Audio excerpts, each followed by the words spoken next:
Very good evening. Welcome to the special live show with Raghuram Krishnaraju.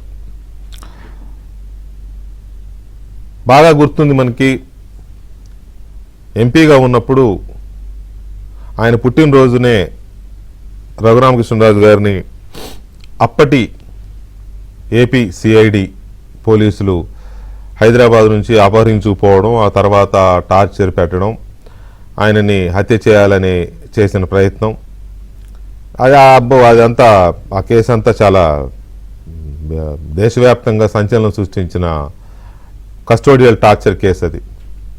So అది అప్పటి నుంచి ఆ దర్యాప్తు కొత్త ప్రభుత్వం వచ్చిన తర్వాత స్వయంగా ఆయనే వెళ్ళి గుంటూరు పోలీస్ స్టేషన్లో కంప్లైంట్ ఇవ్వడం, ఆ తర్వాత దర్యాప్తు చూస్తూనే ఉన్నాం మనం. ఇందులో చాలా మలుపులు ఉన్నాయి. అందులో అప్పుడు డిఐజీగా ఉన్న సునీల్ నాయక్ ఐపీఎస్ అధికారి, బీహార్ క్యాడర్ ఐపీఎస్ అధికారి కూడా ఈ కేసులో ఒక పార్ట్ అని ఆయన కంప్లైంట్ చేయడం, ఏపీ పోలీసులు ఆయన్ని బీహార్ వెళ్ళి అరెస్ట్ చేయడానికి దర్యాప్తు బృందం వెళితే అక్కడ ఆయన సహకరించకుండా అక్కడ పోలీసుల మద్దతుతో, అక్కడ హోంగార్డుల మద్దతుతో, ఎందుకంటే అక్కడ ఆయన హోంగార్డ్స్ ఏడీజీగానో డీజీగానో ఉన్నట్టున్నారు ఇప్పుడు ఏడీజీగా. సో వాళ్ళ మద్దతుతో ఇక్కడ పోలీసుల్ని ఎంటర్ కానివ్వకపోవడం, మొత్తం మీద మళ్ళీ ఇక్కడ కోర్టులో, గుంటూరు కోర్టులో ఆయన యాంటిసిపేటరీ బెయిల్ కేసే, మొత్తం మీద అది తిరిగి ఆయన విచారణకి హాజరు కావాల్సిన పరిస్థితి వచ్చింది. అందులో భాగంగా ఆయన యాంటిసిపేటరీ బెయిల్కి వెళ్ళారు ఏపీ హైకోర్టులో. ఆ సందర్భంగా ఏపీ హైకోర్టు నిన్న చాలా సీరియస్ కామెంట్స్ చేసింది. అసలు ఏమనుకుంటున్నారు, ఎందుకు మీకు యాంటిసిపేటరీ బెయిల్ ఇవ్వాలి, ఒక ఎంపీ మీద దాడి చేయడం అంటే, ఒక ఎంపీని కస్టోడియల్ టార్చర్ చేయడం అంటే, దేశ పార్లమెంటు భవనం పైన దాడి చేసిన కుట్ర ఎంత సీరియస్సో ఇది అంతే సీరియస్. అంటే కోర్టు ఎంత సీరియస్గా పరిగణించిందో మనం ఈ ఒక్క పాయింట్ బట్టి మనం అర్థం చేసుకోవచ్చు. పార్లమెంటు మీద దాడి, పాకిస్తాన్ ప్రేరేపిత ఉగ్రవాద మూకలు చేసిన దాడి ఎంత పాశవికమో, అంటే ఇది చెప్పకపోయినా పార్లమెంటు మీద దాడి అంది కోర్టు, అంత దారుణమైన కేసు ఇది అని కూడా మాట్లాడారు, కామెంట్ చేశారు. కామెంట్ చేసి అతన్ని ఇవాళకి వాయిదా వేశారు. ఇవాళ వాళ్ళ లాయర్ గారు బిజీ అంట, 15వ తారీఖు వస్తారంట, అందుకని 15వ తారీఖు వాయిదా అడిగితే కాదని జూలై 3కి ఏదో వేసినట్టున్నారు.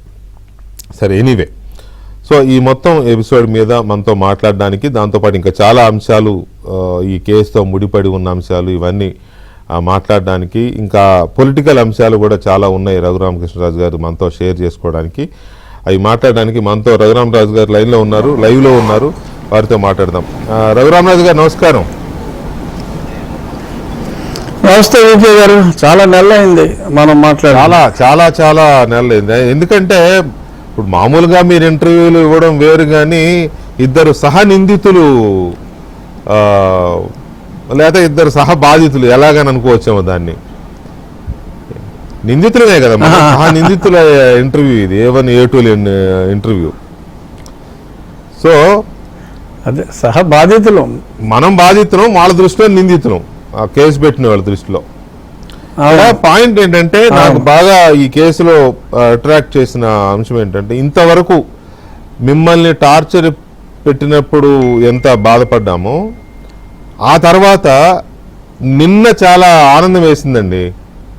నిన్నే అతిపెద్ద హ్యాపీయెస్ట్ డే. ఎందుకంటే కోర్టు చేసిన కామెంట్, ఒక ఎంపీని కస్టోడియల్ టార్చర్ చేయడం అంటే దేశ పార్లమెంటు భవనం పైనే దాడి చేసిందో సమానమని అన్నప్పుడు నాకు అనిపించింది, నేను అందుకనే మీకు వెంటనే ఫోన్ చేశా.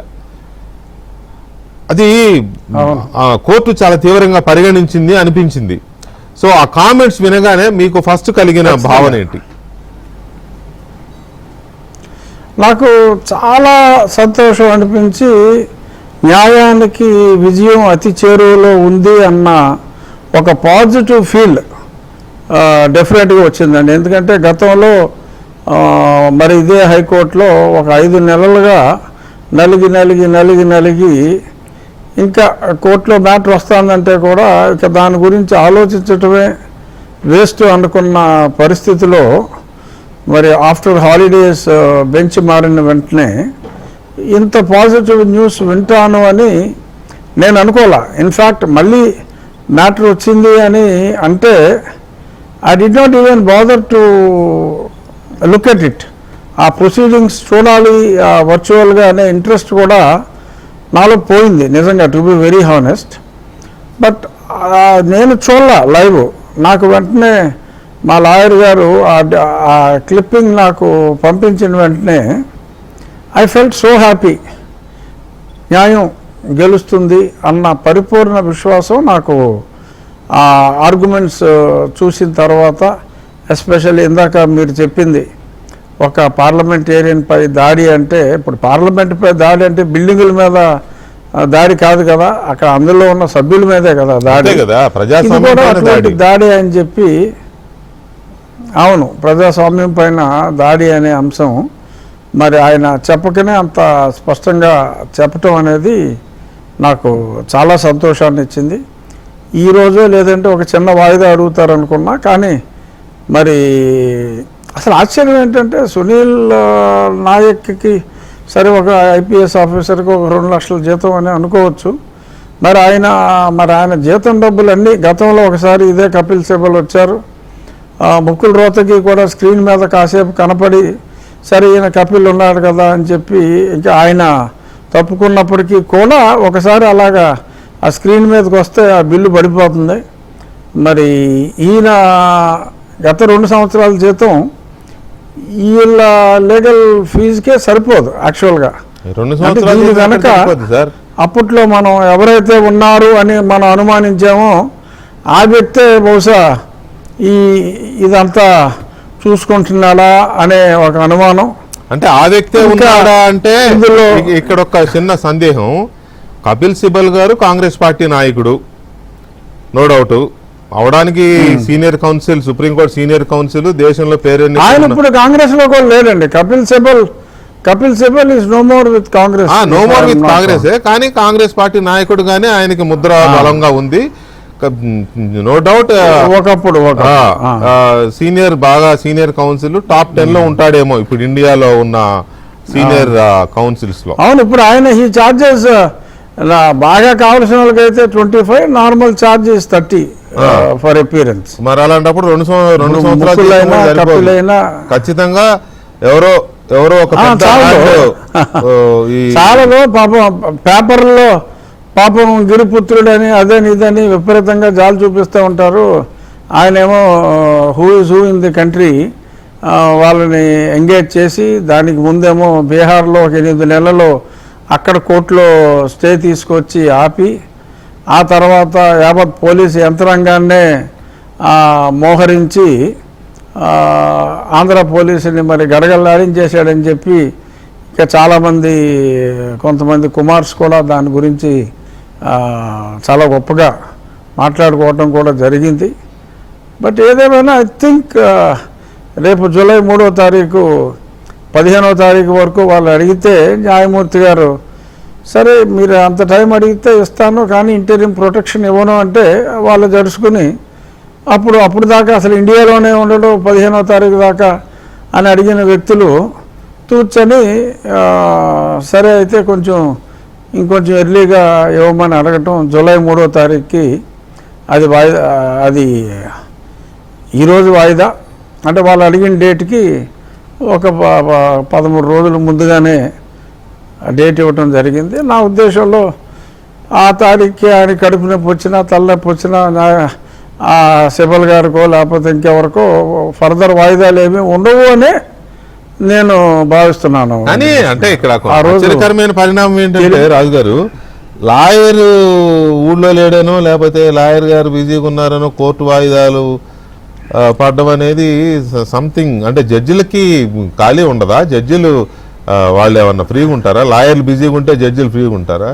ఏం న్యాయ వ్యవస్థలో లాయర్లకి అంటే మరి ఆయన ఏదో విహారయాత్రకో వినోదయాత్రకో వెళ్ళిపోయాడంటే ఇప్పుడు యాక్చువల్గా ఈవెన్ ద లాయర్స్ కూడా they have misled the court today. I'm very sorry to say. పచ్చి అబద్ధాలు ఆడాడు వాళ్ళ లాయర్ కూడా.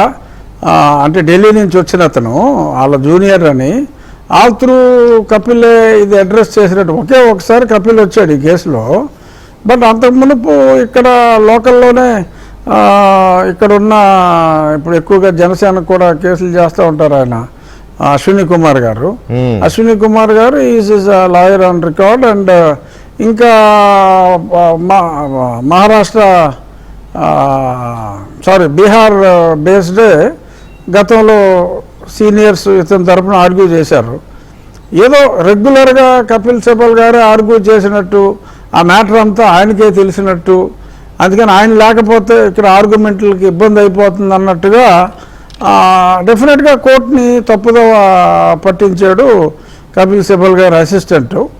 సో కాబట్టి గతంలో ఈ బెంచ్ మారింది కాబట్టి ఈ జడ్జి గారికి గతంలో ఎవరెవరు లాయర్లు వచ్చారు అనేది తెలిసే అవకాశం లేదు కాబట్టి నార్మల్గా మాజీ న్యాయశాఖ మంత్రి, సో సీనియర్ మోస్ట్ రెస్పెక్టెడ్ లాయర్గా వాళ్ళ లాయర్ ఆఫీసులో వాళ్ళు ఎంత పచ్చి అబద్ధాలు ఆడతారని ఏ న్యాయమూర్తి గెస్ట్ చేయడు కాబట్టి అది పరిగణలోకి తీసుకున్నారు. సో ఇన్నాళ్ళు ఆగాం, ఇంకొక 15 రోజుల్లో తప్పకుండా న్యాయం జరుగుతుంది. ఎందుకంటే అతను నోరు విప్పట్ల, సాక్ష్యాలన్నీ ఉన్నాయి, 164 స్టేట్మెంట్స్ ఉన్నాయి.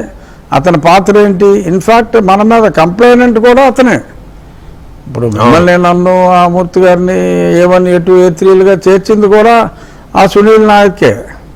సో కంప్లైనెంట్ అతనే. మరి అతనే ఆ రోజు విజయపాల్ ఇతను అక్కడ గదిలో పక్కనే కూర్చున్నారు, హింసాకాండ జరిగినప్పుడు వాళ్ళు పక్క గదిలోనే ఉన్నారు అని ఎన్నో సాక్ష్యాధారాలు ప్రస్ఫుటంగా ఉన్నప్పటికీ అతను ముందు ఒప్పుకోలేకపోయినా తర్వాత గుడ్లో మెల్ల నేను అక్కడే ఉన్నాను అని ఒప్పుకున్నాడు. తప్పు కొట్టినట్టు నాకు తెలియదు. అసలు నువ్వే కంప్లైంట్ అయితే నువ్వు అక్కడికి ఎందుకు వచ్చావు? You are not suppose to be, investigation is going on అంటే ఏదో విఐపీ కదా అని చెప్పి వచ్చాను అని చెప్పి అతను ఏదో కొన్ని స్టేట్మెంట్లు ఇచ్చినట్టుగా మీడియాలో కథనాలను నేను చూశాను.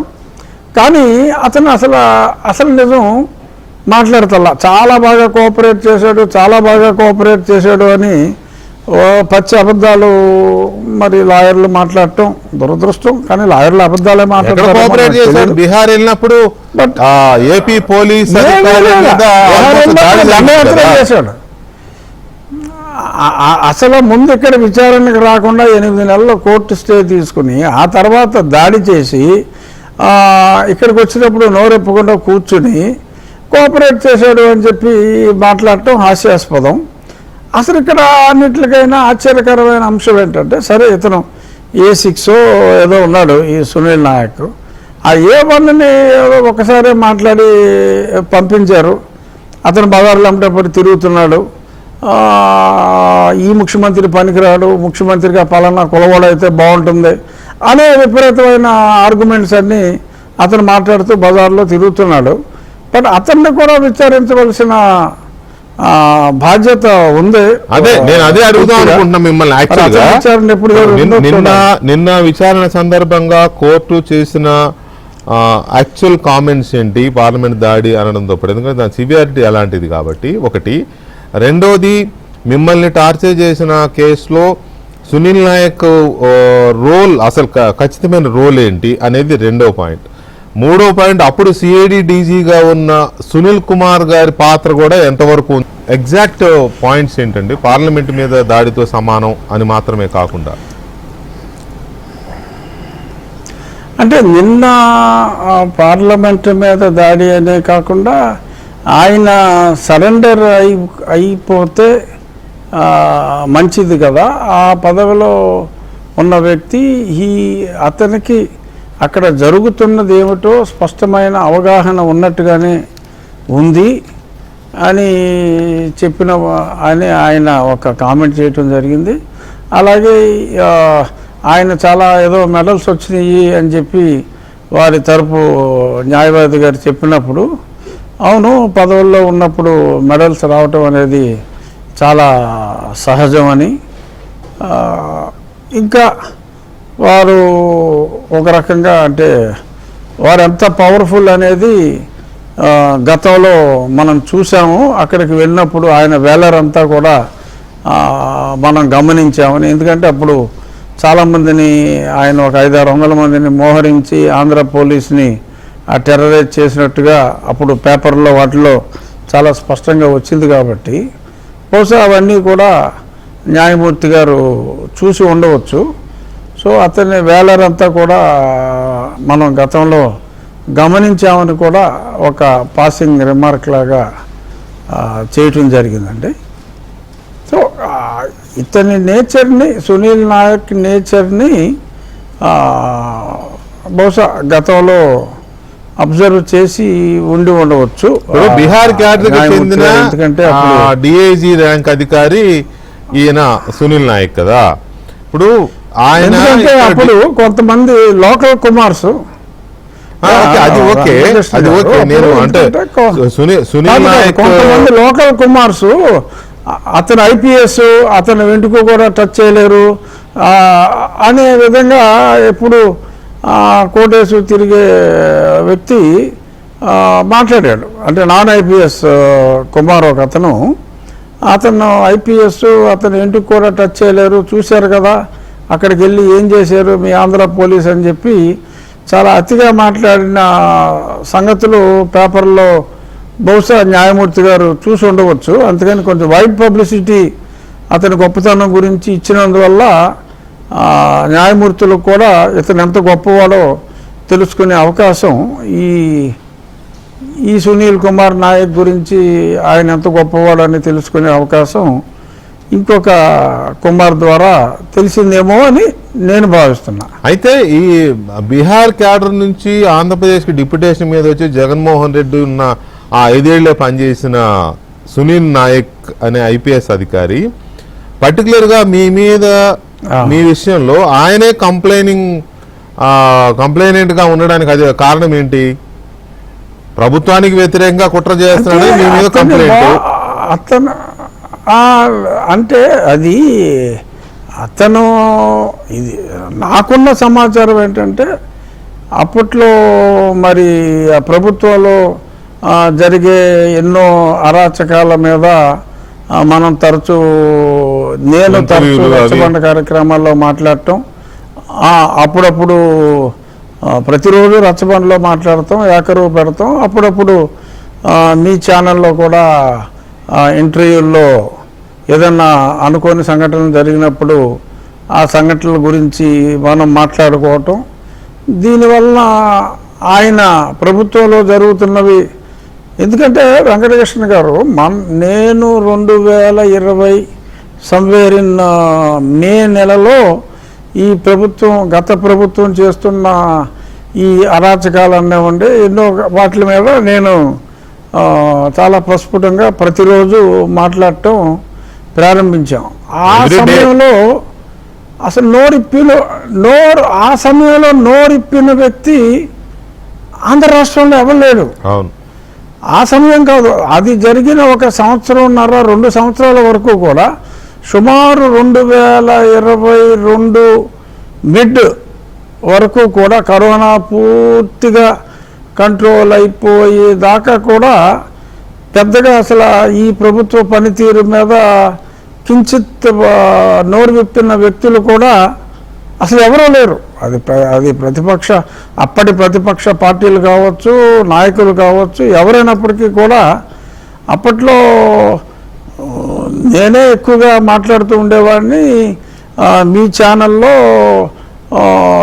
అప్పుడు TV5లో ఈ 2 ఛానల్స్లోనే కొంచెం ధైర్యంగా మాట్లాడిందంతా కూడా ఆ ప్రసారాలు కూడా జరిగేవి. అందుకని చెప్పి నా పైన స్పెసిఫిక్గా మీ పైన TV5 మూర్తి గారి పైన A1, A2, A3లుగా చిత్రీకరించడం జరిగి ఐ థింక్ జగన్మోహన్ రెడ్డి ఆదేశాల మీద, ఎందుకంటే జగన్మోహన్ రెడ్డి ఆ ప్రోటోకాల్ వైజే వెళ్తాడు.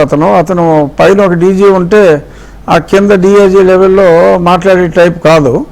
సో ఇతనికి అప్పచెప్పి అప్పుడు ఏంటంటే ఇతను సీనియారిటీలో చిన్నవాడైనా సరే ఒకసారి డీజీ ర్యాంకు వచ్చేస్తే డీజీపీ అవుదాము అన్న ఆవేశంలో అతను ఏది చెప్తే అది చూసి రమ్మంటే కాల్చొచ్చే టైపులోనే సునీల్ కుమార్ తను చేసేవాడు అప్పుడు.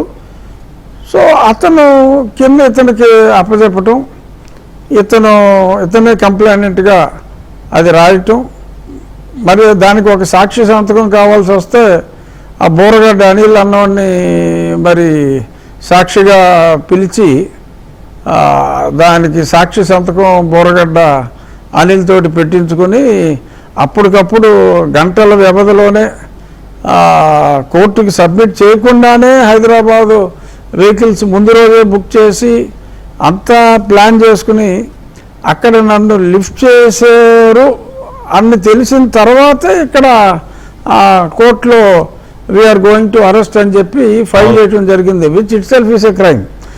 అలాగే ఎన్నో తప్పులు చేసి మిమ్మల్ని టార్చర్ చేసి మీరు అడిగిన దానికి చెప్పేది ఏంటంటే చెప్పండి అంటే మీరు అడిగిన స్పెసిఫిక్ క్వశ్చన్కి ఏంటంటే it is mister PV Sunil Kumar for his own promotion are what ever may be the reason.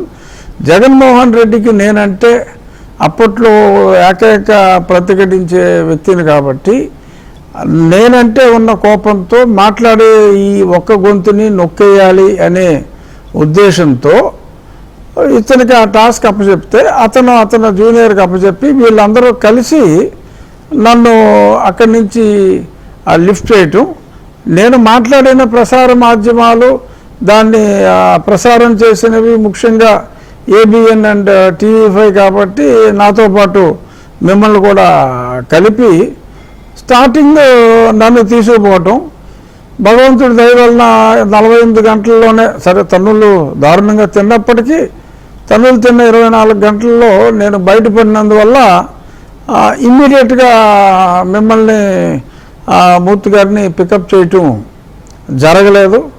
సరే ఆ తర్వాత ఇదంతా అయిన తర్వాత కస్టోడియల్ టార్చర్ విషయాలన్నీ బయటకు వచ్చిన తర్వాత మీరు కూడా ముందుగానే కోర్టుకు వెళ్ళి తగు జాగ్రత్తలు తీసుకున్నందువల్ల అక్కడ ముందుగానే కెమెరాలు ఫిక్స్ చేసినందువల్ల ఈ చిత్రహింసలు ఖచ్చితంగా మీరు తప్పించుకోగలిగారు. అవును. బట్ ఇది ఓవరాల్గా కావాలి అని చెప్పి జగన్మోహన్ రెడ్డి సూచనల మేరకు ప్రమోషన్ కోసం పివి సునీల్ కుమార్, ఈ సునీల్ కుమార్ నాయక్తో అతని అనుచరుడైన విజయపాల్తో కలిసి ఈ పథకానికి ఇప్పుడు సునీల్ నాయక్ కంప్లైంట్ పథక రచన ఫిర్యాదుదారుగా సునీల్ నాయక్ గాని లేకపోతే మిమ్మల్ని కస్టోడియల్ టార్చర్ చేసిన దాంట్లో విజయపాల్ అండ్ అదర్స్ మొత్తం మీద 5గురు మీరు కళ్ళకు గంతలు కట్టినా కూడా నేను గుర్తుపట్టగలనని చెప్పిన 5గురు అని చెప్తున్నారు కదా, ఆ 5గురిలో సునీల్ నాయక్ కూడా ఉన్నాడా లేదా ఆ ప్రెమిసెస్ లో ఉన్నాడా ఛాంబర్ లో అనేది మొత్తం మీద అందులో సునీల్ నాయక్ ఐ థింక్ లేదండి, సునీల్ నాయక్ ఆ గదిలోనే కూర్చుని ఆర్గనైజ్ చేసుకున్నాడు అతను. అదే అంటున్నాను, ఆ లోపలికి వచ్చిన ఆ బండోడు ఉన్నాడు. ఉన్నారు అవునవును, లోపలికి వచ్చిన వాళ్ళు డైరెక్ట్ ఇన్వాల్వ్మెంట్ ఇంక్లూడింగ్ కంప్లైంట్ దీనిగా రైట్.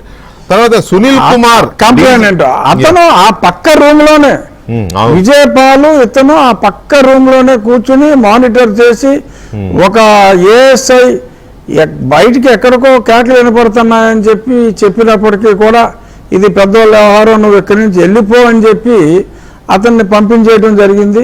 ఇవన్నీ కూడా 164 స్టేట్మెంట్స్ ఉన్నాయి. ఆ తర్వాత పివి సునీల్ కుమార్ కొంతమంది అధికారులు, డిఎస్పీ స్థాయి అధికారులు, మిగిలిన కింద స్థాయి వాళ్ళతో కూడా అతను ఈ విషయం బయటికి వెళ్ళిందంటే ఇక్కడ ఒక పాయింట్ ఏంటంటే సునీల్ కుమార్ డీజీగా సిఐడి డీజీగా సునీల్ కుమార్ ఉన్నారు, డిఐజీగా this man officer Sunil Naik ఉన్నారు.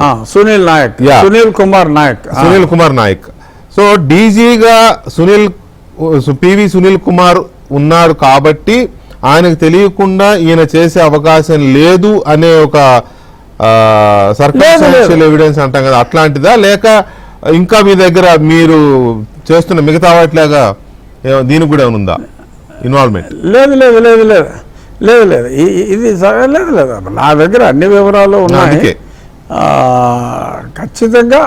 ఖచ్చితంగా ఇతన్ని పంపించి మొత్తం అంతా దగ్గరుండి మానిటర్ చేయమని చెప్పటం, ఈ గురు శిష్యులిద్దరూ పూర్తిగా సంపూర్ణ అవగాహనతో కలిసి చేసి గురువు శిష్యుడు, ఆ శిష్య పరమాణువు ఆ అడిషనల్ ఎస్పీ విజయపాలు, వీళ్ళిద్దరూ అక్కడ స్పాట్లో ఉంటాం. ఇదంతా పోలీసులు ఇచ్చారు స్టేట్మెంటు.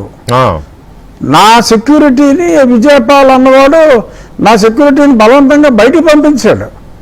అది నా సిఆర్పిఎఫ్ వాళ్ళని బలవంతంగా బయటికి పంపాడు. అరే, గవర్నమెంట్ ఆఫ్ ఇండియా ఇచ్చిన సెక్యూరిటీని నువ్వు ఎలా పంపిస్తావా బయటకంటే, లేదు అక్కడ మా పోలీసులే ఉంటారు అని చెప్పి ఆ పోలీసులేమో వాళ్ళు బయటికి వెళ్ళిపోయి మేము టిఫిన్ చేసి వస్తామని చెప్పి వాళ్ళు బయటికి వెళ్ళిన వెంటనే వీళ్ళు గదిలోకి వచ్చి దారుణంగా హింసించి, వీళ్ళు వెళ్ళిపోయిన వెంటనే మళ్ళీ వాళ్ళ గదిలోకి వచ్చి ఏంటంటే రాజు గారు ఏంటి మనసు విరిగిపోయింది ఏమైంది అని చెప్పి వాళ్ళు చాలా అమాయకంగా ఏదో జాలి ఫేస్ పెట్టుకుని వాళ్ళు మాట్లాడి అసలు గ్యాంగ్ సార్ అది. ఈ సునీల్ సిఆర్పిఎఫ్ వాళ్ళని బయటికి పంపేశాడు బలవంతంగా. విజయపాలు బయటికి పంపేసి వీళ్ళ లోకల్లో ఒక సర్కిల్ ఇన్స్పెక్టర్, ఒక హెడ్ కానిస్టేబుల్ కాపలా ఉంటారు అని చెప్పి వాళ్ళని పెట్టి, వాళ్ళు కూడా ఇమ్మీడియట్గా మేము ఏదో భోంచేసి వస్తామని చెప్పి వాళ్ళు బయటికి వెళ్ళిన వెంటనే నేను తలుపు వేసుకోకపోతే గదిలో లేదు తలుపు వేసుకోవద్దు, నేను వెంటనే 5 నిమిషాల నుంచి 10 నిమిషాల్లో వచ్చేస్తాం, జస్ట్ అలా తిని వచ్చేస్తాం, మళ్ళీ మీరు తలుపు వేయొద్దు అని చెప్పి లేకపోతే మళ్ళీ వాళ్ళ తలుపు బదులు కొట్టాల్సి వస్తుంది కదా వచ్చిన వాళ్ళు. అది నాకు ముందు అర్థం కాల, సర్లే వస్తారు కదా అని అనుకున్నా. సో వీళ్ళు వెళ్ళారు, ఇమ్మీడియట్గా ఆగంతకులు వచ్చారు, మొహానికి అది కర్చీఫ్ లాగా పెద్ద కర్చీఫ్ కట్టుకుని అంతే గదికి లాక్ చేశారు, బ్యాగ్ తీశారు, తాడు, ఈ కర్ర ఇవన్నీ తీసి ఆయన చెప్పిన హింసాకాండం అంతా జరిపించి వాళ్ళు వెళ్ళిపోయారు. వెళ్ళిపోయిన వెంటనే సినిమా క్లైమాక్స్లో పోలీసులు వచ్చినట్టు ఆ సీఏ గారు, ఈ హెడ్ కానిస్టేబుల్ మళ్ళీ వచ్చారు. వచ్చి ఏంటి ఏమైంది అని చెప్పి చాలా అమాయకంగా అడగటం, చాలా దారుణంగా వాళ్ళు ట్రీట్ చేయడం జరిగింది. ఆ మెడికల్ డాక్టర్ కూడా నెక్స్ట్ డే మార్నింగ్ వచ్చిన డాక్టరు చాలా స్పష్టంగా ఇదంతా చూసి ఆ కాళ్ళ పరిస్థితి చూసి ఈ క్లాట్స్ అన్నీ మొత్తం మచ్చలుగా అలా అంత బ్లడ్ క్లాట్ అంతా ఉంటే ఈ క్లాట్స్ ట్రావెల్ చేస్తే హార్ట్ ఫెయిల్యూర్ వస్తుంది, you have to take blood thinners అని అంటే, నాకు ఆల్రెడీ నేను ఓపెన్ హార్ట్ సర్జరీ అయిందండి, ఇంకా 5వ నెలలో ఉన్నప్పుడు 4 నెలలు పూర్తయింది, I'm already on blood thinners అంటే కొంచెం డోస్ పెంచుకోండి అని వాళ్ళు చెప్తే ఇదంతా రిపోర్ట్లో రాయండి అని నేనంటే ఇదేమీ రిపోర్ట్ చేయడానికి వీల్లేదు అని నన్ను బెదిరించారు. సో అంచేత నేనేం చేయలేను సార్, నేను మీ అభిమానిగా మీ రచ్చబండలు చూస్తాను నేను. సో అందుకని నేను మీకు చెప్తున్నాను, you have to be really very careful అని చెప్పి.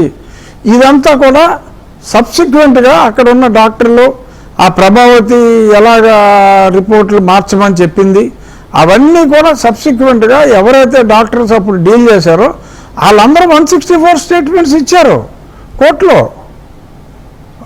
న్యాయమూర్తి దగ్గర మెజిస్ట్రేట్ కోర్టులో they all have recorded their statements. ఈ డాక్టర్స్ అందరూ కూడా వాళ్ళు స్టేట్మెంట్స్ ఇచ్చారు. ఇవన్నీ కూడా సబ్సిక్వెంట్గా మిలిటరీ హాస్పిటల్ కన్ఫర్మ్ చేసింది. అయినప్పటికీ ఇదే గుంటూరు మెడికల్ హాస్పిటల్లో ఉన్న డాక్టర్లు ఎవరినైతే ఈ ప్రభావితం చేసి దొంగ రిపోర్టులు రాయించిందో అవన్నీ కూడా వాళ్ళు చాలా స్పష్టంగా పేర్కొనడం జరిగింది. ఊరికేనే ఏదో టీవీ ఇంటర్వ్యూల్లో ఆ పివి సునీల్ కుమార్ అసలు మేము కొట్టుంటే ఒళ్ళంతా విరిగిపోయేది, అసలు మేము కొట్టుంటామా, అలా ఊరికేనే కింద క్రికెట్ ఆడదామంటే పడిపోయినోడికి ఏదో విరిగిపోయిందని బరి తెగించి బజారోల్లాగా మాట్లాడతామంటే అచేతనంగా ఆ వాగున్నంతా భరిస్తున్న ఈ ప్రభుత్వం మంచిదనాన్ని ఏమనాలో నాకు ఒకసారి అర్థం కాదు వెంకటకృష్ణ గారు. ఇప్పుడు నా ప్రశ్న కూడా అదే. సరే, దేశంలో చాలా చూస్తున్నాం, చాలా మంది అధికారులు జైలుకి వెళ్తున్నారు, చాలా ఎన్కౌంటర్లు అవుతున్నాయి, చాలా మందిని కాల్చి చంపేస్తున్నారు, అన్యాయంగా ఇది చేసిన వాళ్ళని, ప్రజల మీద దాడులు చేసిన వాళ్ళని, ఇవన్నీ చూస్తున్నాం కదా. సో ఇది చాలా మీ టార్చర్ జరిగిన తర్వాత మనం చాలా సందర్భాల్లో మీకు ఎలా జరిగిందనేది చాలా సందర్భాల్లో మాట్లాడుకున్నాం. మీరు ఎక్స్ప్లెయిన్ చేసిన ప్రతిసారి మీ గొంతులో అది నాకు వినపడుతూనే ఉంటుంది. సో సునీల్ నాయక్ది నడుస్తోంది. ఇప్పుడు నెక్స్ట్ ఇంకా మిగతా అధికారుల మీద కానీ వీళ్ళ మీద కానీ ఎప్పుడు back to the special live show. Raju గారు, ఇందులో విజయపాల్ని విచారించారు, తర్వాత అతను ఎవరో తులసీదాసో ఎవరో అతన్ని విచారించారు, తర్వాత ఇప్పుడు సునీల్ నాయక్ ని తీసుకొస్తున్నారు, అతను ఏదో బెయిల్ కోర్టులో చూస్తున్నాం కదా. సో ఇందులో ఇంకా మీ అనుమానం ప్రకారం ఇంకా ఎవరెవరిని కేసులో విచారించాల్సిన ఇది ఉంది? ఇప్పుడు ఖచ్చితంగా ముందు సునీల్ కుమార్ని పూర్తి స్థాయిలో విచారణ చేయాలి. ఎందుకంటే 164 స్టేట్మెంట్స్ అన్నీ చాలా స్పష్టంగా ఉన్నాయి. అతన్ని విచారించిన తర్వాత ఖచ్చితంగా మరి అతను మాట్లాడిన దాన్ని బట్టి జగన్మోహన్ రెడ్డి ప్రోద్బలం లేకుండానే అతను ఇవన్నీ చేసుంటాడా అనేది నాకు అనుమానం. పొలిటికల్ పాత్ర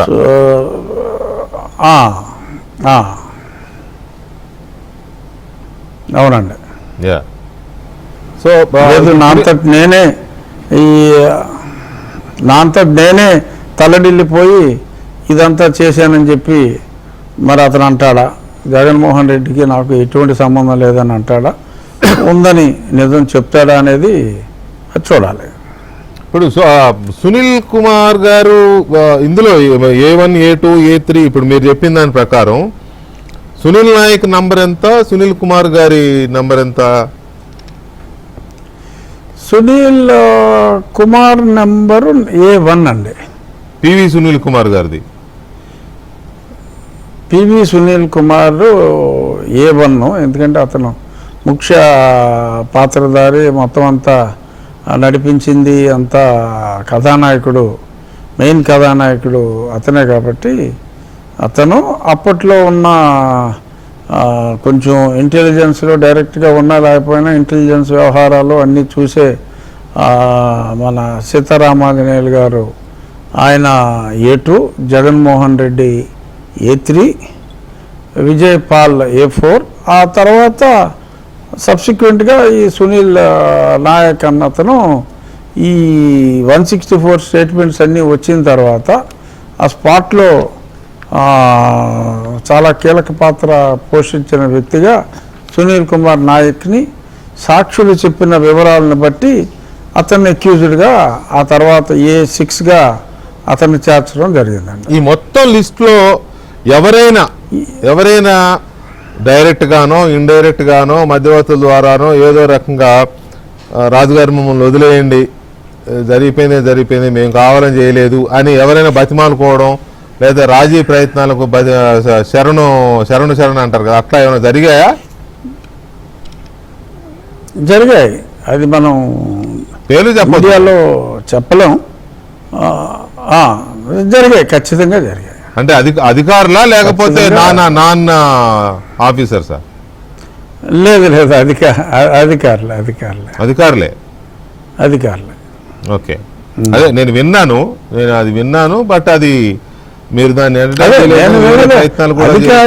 అధికారి వేరే వాళ్ళ అధికారి చెప్పింది కూడా ఏంటంటే ఏ అధికారం ఇక్కడ 3-4 అధికారులు ఉన్నారు కదా, ఏ అధికారో నేను చెప్పకూడదు, కానీ అధికారి మాటగా నాకు వచ్చింది ఏంటంటే అసలు అతను ఇవాళ రాజుగారు బతుకున్నాడంటేనే దానికి కారణం నేను, కనీసం చంపకుండా వదిలేసేమో అన్న గ్రాటిట్యూడ్ అన్నా ఉండాలి కదా అని కూడా చెప్పడం జరిగింది. చంపకుండా వదిలేశారా? అది బాగుంది. సో సరే, మళ్ళీ అదేదో పెద్ద కేసు అవుతుంది. ఇప్పుడు ఏదో కృష్ణలంక కేసులాగా ఆయన ముందే ఊహించి ఎందుకు వచ్చిన గొడవరా బాబు, ఎంపీలు లేపేసామంటే మొత్తం అసలు కేసులు వస్తుందని చెప్పి భయంతో వదిలేసి ఉండొచ్చు. కానీ ఏదైనా వదిలేసింది తర్వాత సంగతి తర్వాత, ఇప్పుడు ముందు బతుకున్నాడంటే కారణం నేనే కదా అన్న ఆ పాయింట్ కూడా ఒక అధికారి తీసుకోవడం జరిగింది. అంటే నేను కూడా ఏదో సునీల్ కుమార్ గారు అంటే నాతో కాదు బయట ఎవరితోనో అసలు ఆ విషయంలో ఈ ప్రస్తావన వచ్చినప్పుడే నేను తప్పది కరెక్ట్ కాదు అని నేను సైట్ చేస్తేనే ఎవరో రెడ్డి గారు, ఇంకొక IPS రెడ్డి గారి ద్వారా నడిపించే ప్రయత్నం చేశారు. అదని ఆయన ఏదో దాన్ని తనకు సంబంధం లేదు అని చెప్పుకునే ప్రయత్నం చేసినట్టుగా నేను విన్నాను. ఎవరు థర్డ్ పర్సన్ చెప్తా ఉంటారు కదా. సో ఎనీవే అది ఒక ఆస్పెక్ట్ అనుకోండి. ఇప్పుడు మీరేమో అసలు సునీల్ కుమారే కీలకం అని మీరు అంటున్నారు. ఆయన ఏదో లేటెస్ట్ ట్వీట్ చూశాను, నిన్న ఇవాళ చూశాను. ఆయన ట్వీట్ తన పైన దుష్ప్రచారం, తన పరువు నష్టం కలిగించే విధంగా ప్రచారం చేస్తున్నారు ఆయన భార్య గారు, అలాగే బావమరిది గారు, అండ్ అంటే పివి రమేష్ గారు ఉన్నారు కదా. అది ఇంకో కేసు, కేసే. మీడియా కూడా ఇన్వాల్వ్ చేశారు ఆయన. సమ్ సెక్షన్ ఆఫ్ మీడియా వీళ్ళందరి సంగతి అవునవును చూశానండి. చూసారా మీరు? చూసా. అంటే ఇవాళ ఆయనే పెట్టాడు ట్వీట్. ఆయన పెట్టిన ట్వీట్ని నాకు ఎవరో పోస్ట్ చేస్తే brother in law PV Ramesh గారు, ఆయన భార్య అరుణ గారు, వారి మీద వారిన పరువుకి భంగం కలిగిస్తున్నారు. వారితో పాటు అది ప్రసారము చేస్తున్న మీడియా వాళ్ళని, ఇంకొందరు వ్యక్తుల్ని కూడా ఖచ్చితంగా జైలు పాలు చేయకపోతే చూసుకోండి అన్నట్టుగా ఆయన ఒక శపథం చేసినట్టుగా ఉంది. సరే, ఇప్పుడు ఆయన చూసుకోవాల్సింది రేపు రాబోయే రోజుల్లో అసలు ముందు ఈ కస్టోడియల్ టార్చర్ కేసులో ఆయన ఏమవుతాడో అది చూసుకోవాలి. ఎందుకంటే అక్కడ జరిగింది సరే, వారి శ్రీమతి వారి పతి చేస్తున్న అతి మీద మరి ఆవిడ పోలీసులకి కంప్లైంట్ ఇచ్చి తెలంగాణ సిఐడి కోర్టులో కంప్లైంట్ ఇస్తే అది వాళ్ళ కేసు రిజిస్టర్ వేరియస్ సెక్షన్స్ కింద, రిలవెంట్ సెక్షన్స్ కింద అక్కడ సిఐడి, తెలంగాణ సిఐడి, అప్పటి ఆంధ్ర సిఐడి, ఆవిడ పతి అయిన అప్పటి ఆంధ్ర సిఐడి మీద ఆ కేసు రిజిస్టర్ అవ్వటం, ఇవన్నీ కూడా అది హైకోర్టు దాకా వెళ్ళటం. ఆ తర్వాత పివి రమేష్ గారి తండ్రి గారు ఆంధ్ర హైకోర్టులో నా అల్లుడు పలానా వాడు చాలా హైలీ కరప్ట్ ఫెలో అని, ఇవన్నీ కూడా అఫిడవిట్లన్నీ కూడా ఒకసారి కోర్టులో ఫైల్ అయిన తర్వాత అది ఓపెన్ డాక్యుమెంట్ వెంకటకృష్ణ గారు. ఆ ఓపెన్ డాక్యుమెంట్ని ఉన్నట్టుగా వారి శ్రీమతి గారు మాట్లాడినా, వారి బ్రదర్ ఇన్ లా మాట్లాడినా, లేదు ఇంకెవరన్నా ఛానల్లో దాన్ని ప్రసారం చేసినా కూడా మరి అది మరి నేరం ఎలా అవుతుంది? దానికి ఈయన కోర్టులో ఫైల్ చేసినంత మాత్రాన అది అవసరమా పక్కన పెడితే వీళ్ళందరూ కలిసి నన్ను అల్లరి చేస్తున్నారు అని బాధతోనూ ఆవేదనతోనూ ట్వీట్ చేసి ఉండొచ్చు. కానీ ఇప్పుడు మీరు అంటే నాకు డౌట్ వస్తుంది, కోర్టులో కేసు ఉన్నప్పుడు అలాంటి ట్వీట్ చేస్తే అది థ్రెటనింగ్ కిందకు వస్తుంది కదా. డెఫినెట్గా మిస్ అయ్యారు. డెఫినెట్గా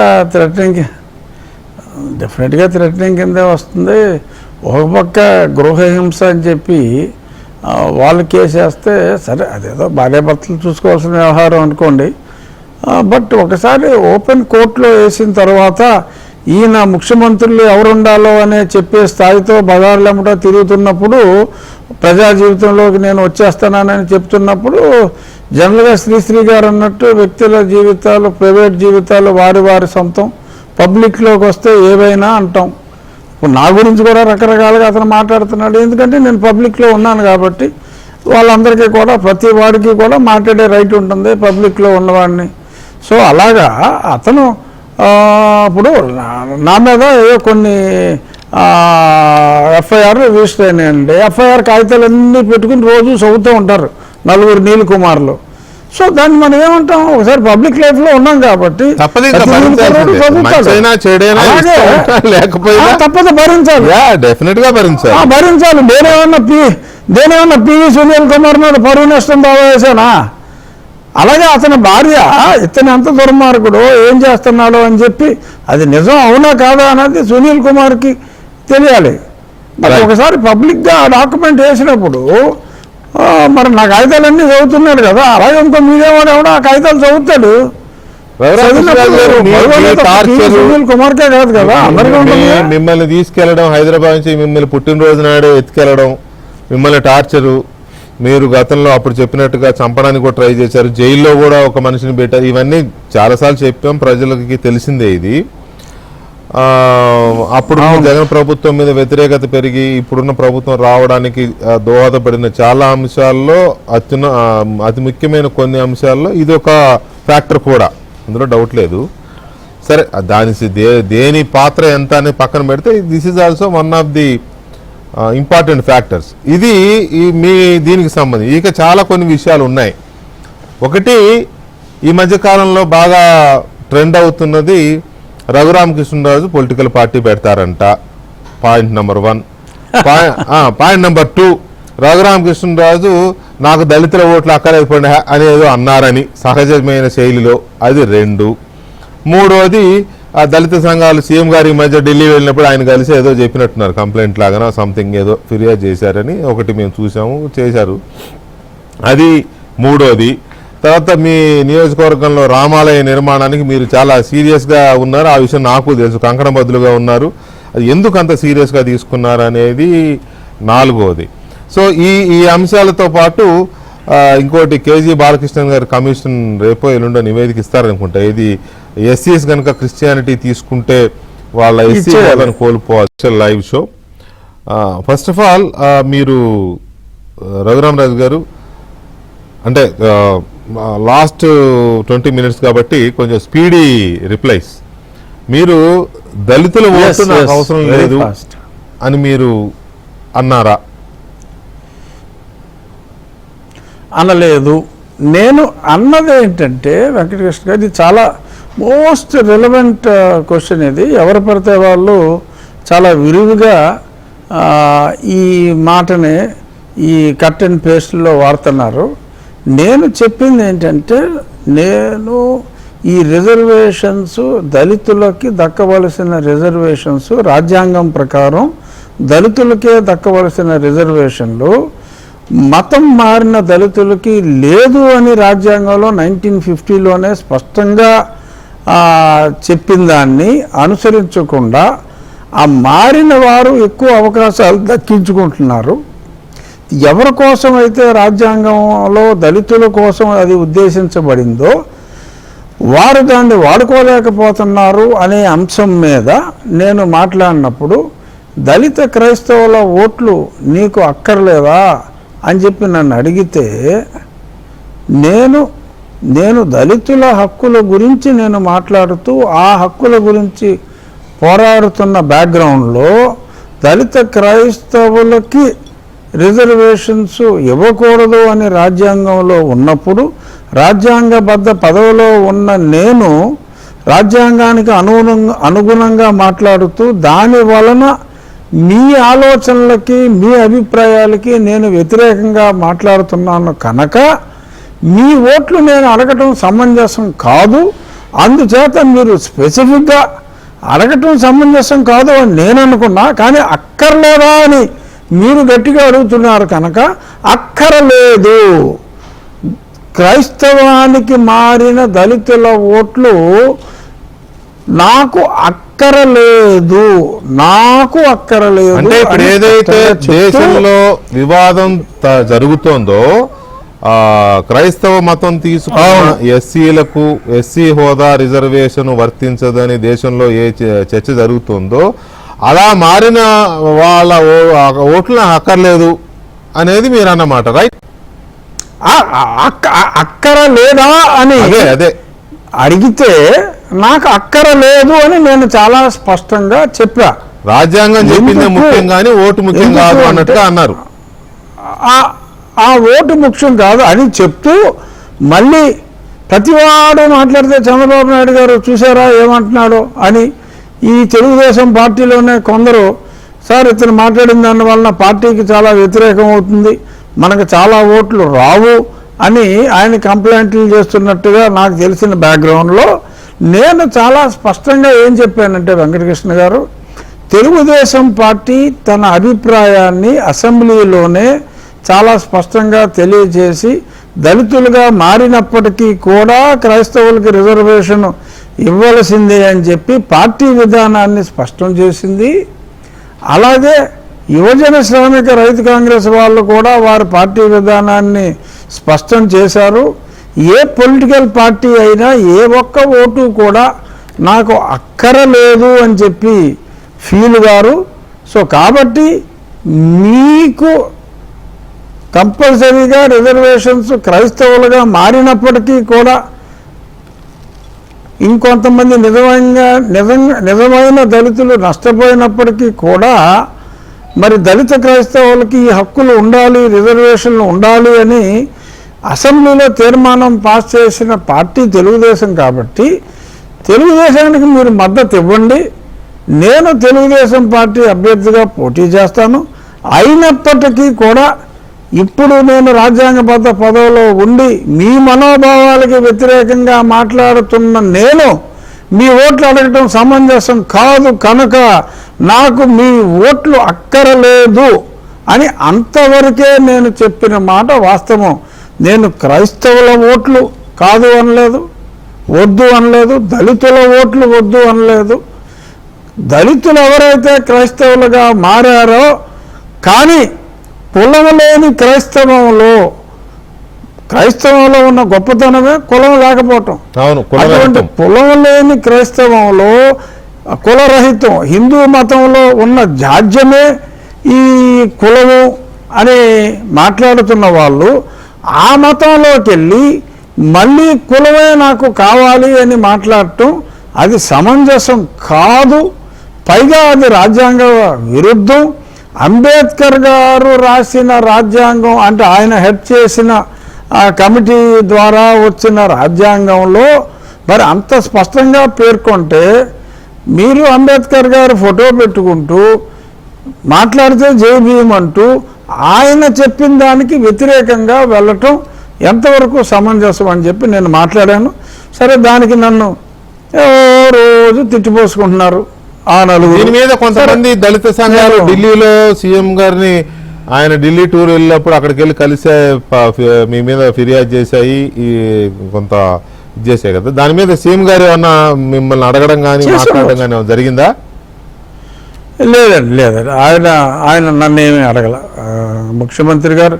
ఎందుకంటే నేను చాలా స్పష్టంగా నేను రాజ్యాంగానికి అనుగుణంగానే మాట్లాడుతున్నాను కనుక రాజ్యాంగబద్ధ పదవిలో నన్ను కూర్చోబెట్టిన గౌరవ ముఖ్యమంత్రి గారు నువ్వు రాజ్యాంగాన్ని ఎందుకు అనుసరిస్తున్నావు అని చెప్పి నన్ను ప్రశ్నిస్తారని నేను అనుకోలేదు. ఆయన కూడా నన్ను ఆ విధంగా ప్రశ్నించలేదు. రైట్. ఇప్పుడు ఇందులో ప్రస్తావన అయినా కూడా అనుకోకుండా రేపో ఎల్లుండో అన్నట్టుగా ఉంది కదా జస్టిస్ కేజీ బాలకృష్ణన్ కమిషన్ నివేదిక ఇదే ఇష్యూ మీద. అవునండి. క్రిస్టియానిటీ తీసుకునే ఎస్సీలకు ఎస్సీ హోదా ఉండాలా వద్దా అనే దాని మీద కమిషన్ నివేదిక రేపో ఎల్లుండో వస్తుంది అంటున్నారు. సో ఆ కమిషన్ నియామకం కానీ దేశవ్యాప్తంగా జరుగుతున్న చర్చ మీద కానీ మీ ఇది మీద మీ ఒపీనియన్ ఏంటి? ఐదర్ ఇండివిజువల్లీ ఆర్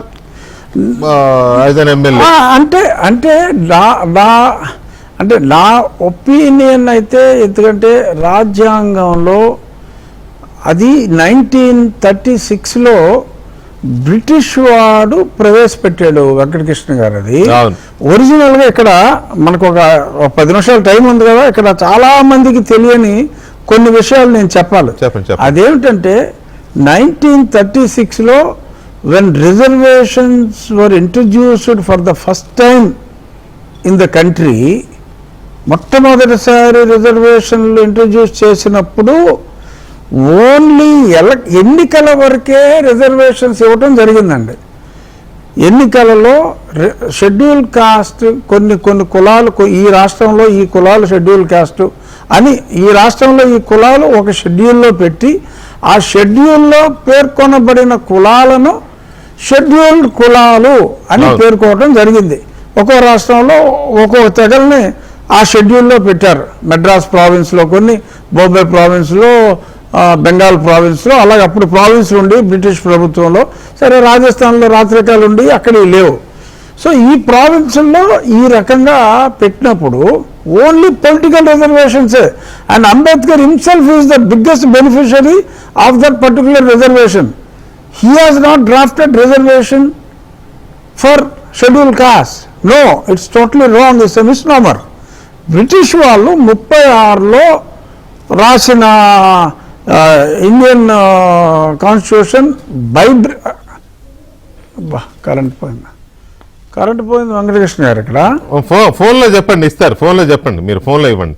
ఫోన్లో చెప్పేస్తాను. అక్కడ డార్క్ ఉన్నప్పటికీ కూడా బ్రిటిష్ వాళ్ళు దీన్ని ఇంట్రడ్యూస్ చేయడం జరిగింది, ఓన్లీ పొలిటికల్ రిజర్వేషన్. దాని తర్వాత 1950లో కూడా it was only the political reservation.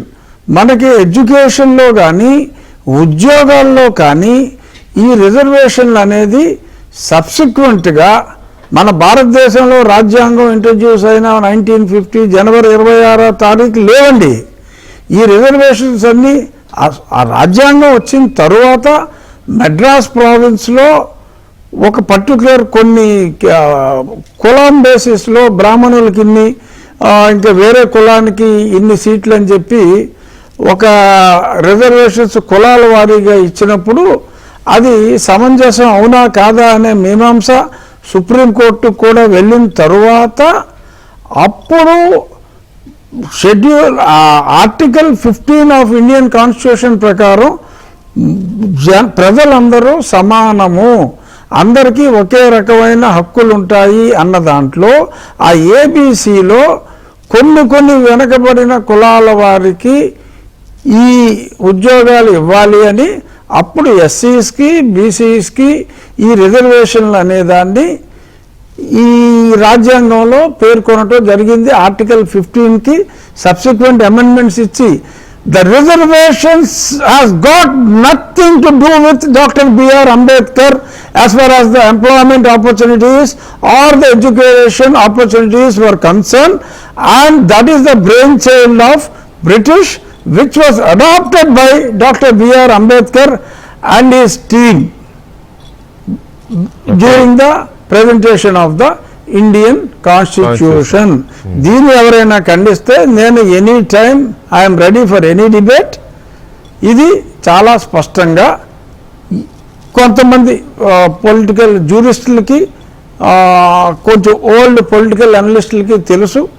మూకుమ్మడిగా మనం మాట్లాడేసుకుని పలానా ఎక్స్ రిజర్వేషన్లు ఇచ్చారు, పలానా వై రిజర్వేషన్లు ఇచ్చారు అని మాట్లాడేసుకోవటం కరెక్ట్ కాదు.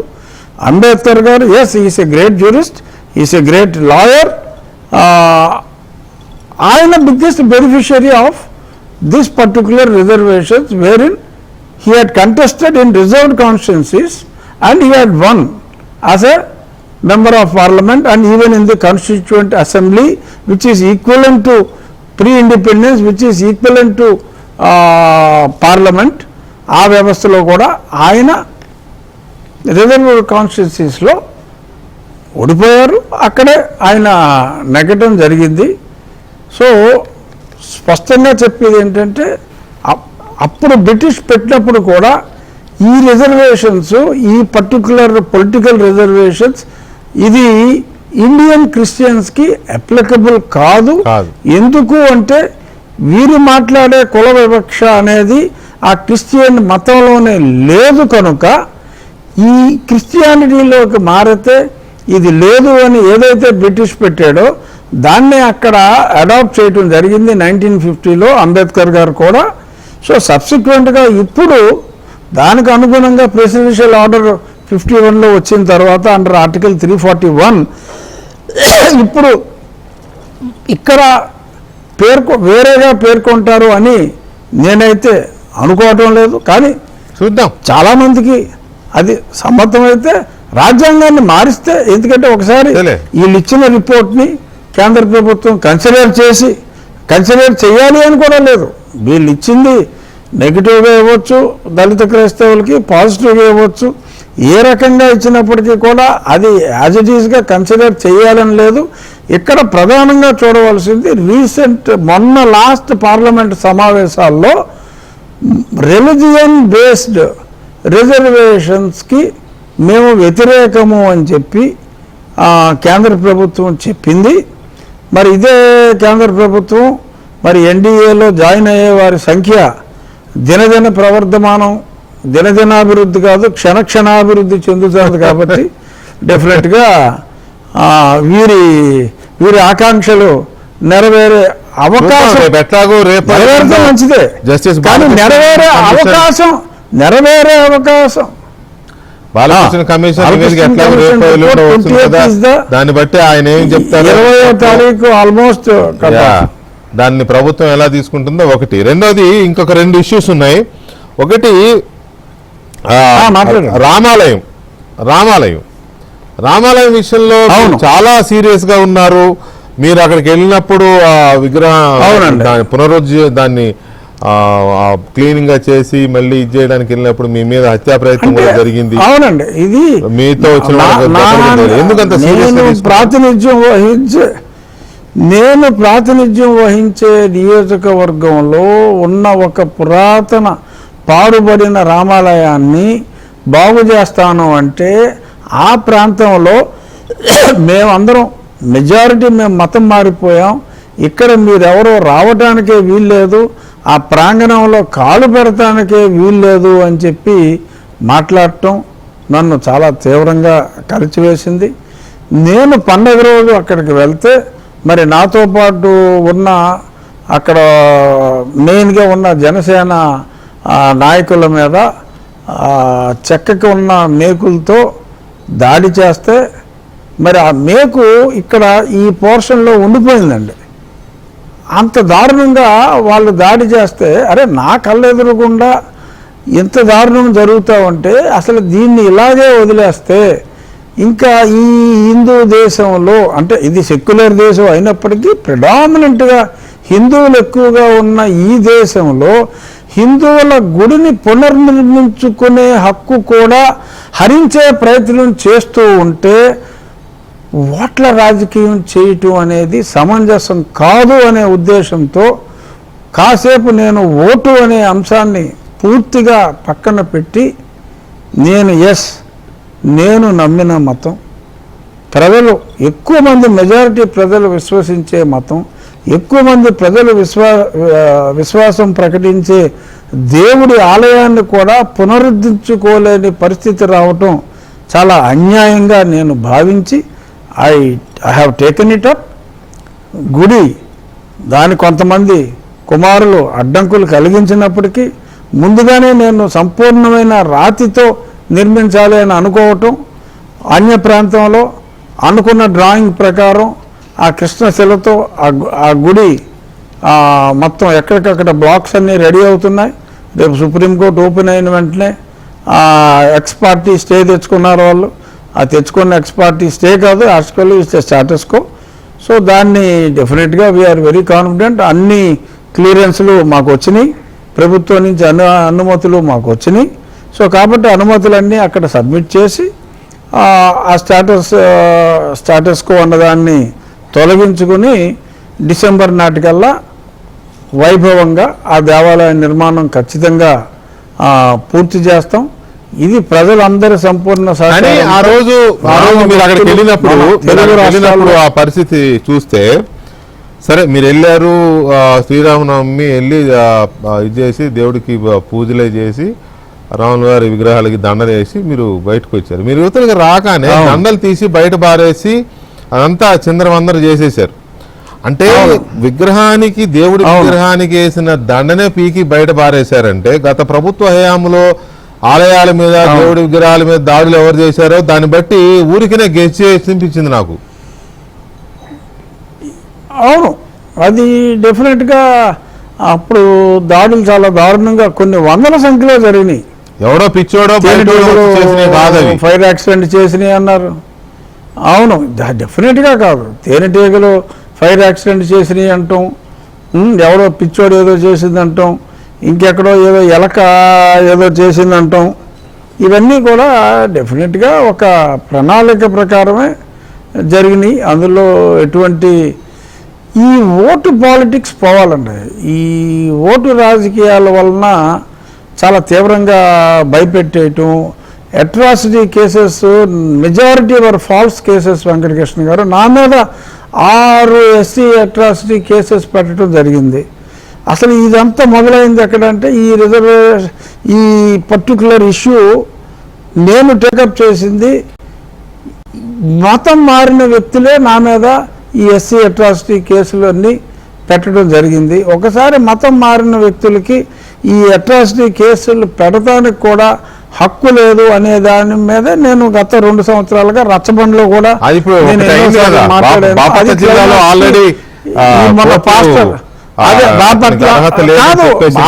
ఇప్పుడైంది వెంకటకృష్ణ గారు. అవును కాదు, అది ఇప్పుడైంది. నేను సంవత్సరంన్నర క్రితమే జోసెఫ్ అనే వ్యక్తి ఒక హ్యాబిచువల్ కంప్లైనెంట్, ఎంతో ప్రైజ్ మనీ కొట్టేశాడు SC కేసులు పెట్టి చాలా మంది మీద. అతను SC సర్టిఫికేట్ రద్దు చేయించడం జరిగింది. వాళ్ళ తల్లిదండ్రుల సమాధులు పలానా దగ్గర ఉన్నాయి, అతను పలానా చర్చ్ కట్టాడు, పలానా చర్చికి అతను సెక్రటరీ, ఇటువంటి ఎవిడెన్స్లన్నీ పెట్టి అతని స్కూల్ సర్టిఫికేట్లన్నీ తీసుకొచ్చి ఎప్పుడో సంవత్సరంన్నర క్రితమే అతని సర్టిఫికేట్ రద్దు చేయడం జరిగింది. రైట్ రాజారు, కాదంటాం, అది ఇంకా abnormality. Very important. Last but not least, ఈ మధ్య బాగా తిరుగుతున్నది, బాగా ట్రెండింగ్ లో ఉన్నది, వైరల్ అవుతున్నది, ప్రజల్లో చర్చ జరుగుతోంది. రఘురామ కృష్ణరాజు పార్టీ పెడుతున్నారు, కొత్తగా రాజకీయ పార్టీ పెడుతున్నాడు. పార్టీ పేరు కూడా తెలుగు వీర లేవరా అని ఏదో, నేను ఐ డోంట్ థింక్ అది పేరని నేను అనుకోను, బట్ ఏమో నడుస్తోంది. అసలు పార్టీ పెడుతున్నారా అనేది ఎందుకండి? అసలు నాకు పార్టీ, నేను తెలుగుదేశం పార్టీలో చాలా సంతోషంగా చంద్రబాబు నాయుడు గారితో నేను ఎంతో అన్యోన్యంగా హ్యాపీగా ఉన్నాను. అసలు నేను తెలుగు వీర లేవరా అనేది ఒక సొసైటీగా నేను స్థాపించాను. అది ఎందుకు అంటే, ఏదైతే ఇప్పుడు పార్టీగా తెలుగుదేశం సిద్ధాంతం రాజ్యాంగంలో పేర్కొన్న అమెండ్మెంట్ చేయమని చెప్పి, అది రాజకీయం అమెండ్మెంట్ చేయమని వాళ్ళు అడిగారు. సో ఎందుకు అడిగారు అనేది సరే పక్కన పడేస్తే, నేను రాజ్యాంగంలో ఉన్నంత దాని మీద కిక్కురుమంటానికి కూడా ఏ పొలిటికల్ పార్టీకి ధైర్యం లేదు. నేను రాజ్యాంగంలో ఉన్న వ్యక్తిగా ఎన్నో దొంగ కేసులు, SC అట్రాసిటీ కేసులు నా మీద పెట్టి ఫైట్ చేస్తున్న వ్యక్తిగా, మరి నా చుట్టూ ఉన్న ఎస్పెషల్లీ కృష్ణా ఈస్ట్ గోదావరి జిల్లాల్లో, కృష్ణా గుంటూరు జిల్లాల్లో ఈ ఫాల్స్ SC కేసుల వలన ఎంతోమంది ఎన్నో విధాలుగా సఫర్ అవుతున్న బ్యాక్గ్రౌండ్లో వీళ్ళందరి తరపున ఓట్ల రాజకీయానికి సంబంధం లేకుండా ఒక ఆర్గనైజేషన్ అనేది, ఆర్గనైజేషన్ ద్వారా పోరాడదాము అనే ఉద్దేశంతో ఒక సొసైటీని తెలుగు వీర లేబరా అనే పేరుతో నేను రిజిస్ట్రేషన్ చేసి దాని యాక్టివిటీస్ స్టార్ట్ చేసిన బ్యాక్గ్రౌండ్లో, దాన్ని తెలుగు వీర లేబరా అంటే TVL, తమిళనాడులో విజయ్ పార్టీ TVK. సో కాబట్టి K తర్వాత L ఉంది, ఇది కూడా పొలిటికల్ పార్టీ అని ఎక్స్ట్రాపోలేట్ చేసుకుని దాన్ని కొంతమంది సోషల్ మీడియాలో ఇలా రకరకాలుగా మాట్లాడటం జరిగింది. నేను అప్పుడే క్లారిఫికేషన్ కూడా ఇచ్చానండి. I'm extremely happy with Chandrababu Naidu గారు. నాకు పార్టీ పెట్టి అంత ఆలోచన కానీ, పార్టీ పెట్టి అంత స్తోమత కానీ నాకు లేదు. అవన్నీ ఒకవేళ ఉన్నా కూడా అసలు అటువంటి ఆలోచనే లేదు. నేను కూటమి ప్రభుత్వంలో చాలా సంతోషంగా చక్కటి రాజ్యాంగబద్ధ పదవిలో నేనున్నాను. నాకు ఎటువంటి గ్రీవెన్సెస్ లేవు. ఒకటే నాకున్న గ్రీవెన్స్ అల్లా, నన్ను కస్టోడియల్ టార్చర్ కేసులో నా మీద కస్టడీలో టార్చర్ జరిగింది అని చెప్పి అప్పటి ప్రతిపక్ష నాయకుడు, ఇప్పటి ముఖ్యమంత్రి కనీసం 100 సభల్లో చెప్పిన తర్వాత కూడా ఆ కేసు ఇప్పటి వరకు తగినంత పురోగతి లేకపోవటం డెఫినెట్గా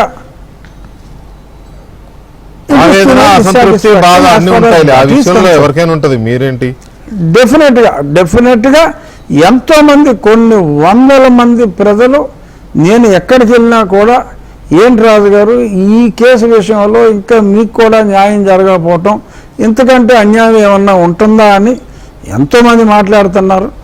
నిన్న జరిగిన కోర్టు ఇన్సిడెంట్తో నాకు కొంత డెఫినెట్గా ఆశాభావం వచ్చింది. రాబోయే కొద్ది రోజుల్లో ఆ పివి సునీల్ కుమార్ని కూడా పిలిచి అతని మీద కూడా చర్యలు తీసుకుంటారు అని చెప్పి నేను భావిస్తున్నా. So once for all you are making it clear that మీకు ఆ పార్టీ పెట్టే ఆలోచన ఏమీ లేదు. తెలుగు వేరే లేవరా అనేది పార్టీ కాదు, ప్రజల రాజ్యాంగ హక్కుల పరిరక్షణ కోసం ఫైట్ చేసే రాజకీయాలకు అతీతంగా. ఎందుకంటే ఒకసారి పొలిటికల్ పార్టీ అన్న తర్వాత ఓట్లు రాజకీయంగా చేస్తారు, అంతే కదా. ఇది కేవలం ఇది ఒక సొసైటీ, తెలుగు రాజ్యాంగ NGO లాంటిది, ఎందుకంటే స్వచ్ఛంద సంస్థ లాంటిది, NGO లాంటిది. ఎస్, రైట్, ఇది ఒక స్వచ్ఛంద సంస్థ. రైట్ సార్, అవునండి. Thank you very much. Thank you Venkateswara గారు, thank you very much. Thank you sir. ఇది ఇవాళ రఘురామకృష్ణ గారితో స్పెషల్ లైవ్ షో. మళ్ళీ రేపటి డిబేట్లో కలుద్దాం. శుభరాత్రి.